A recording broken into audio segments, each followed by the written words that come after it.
Who stands to gain if Pierre Poilievre wins Canada's next federal election? Until recently, it seemed as if Pierre Poilievre will be certain to win the next federal election. That's changed with the ascension of Mark Carney to the Liberal leadership and Donald Trump to the US presidency, radically remaking our relationship to the United States. Still, Poilievre has a fighting chance, and if he wins, he's poised to take Canada in a far different direction than Mark Carney will, and a far different direction than the one we've been on for the past decade.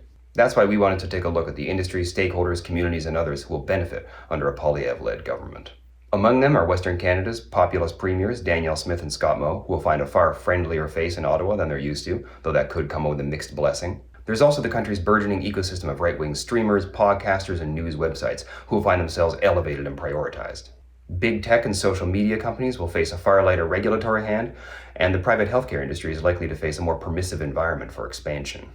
On all of these issues and more, Poilievre stands in sharp contrast to Mark Carney and in sharp contrast to the past 10 years of leadership we've experienced in this country. Whether Canadians want this kind of change or not is something that we'll decide as a nation later this month. Some are excited for this kind of change, some are wary, for others it's a mixed bag. There's no better place to start exploring and unpacking it than in the next issue of Maclean's, where we look at what a Poilievre-led government would mean and examine the rapidly changing face of Canadian conservatism.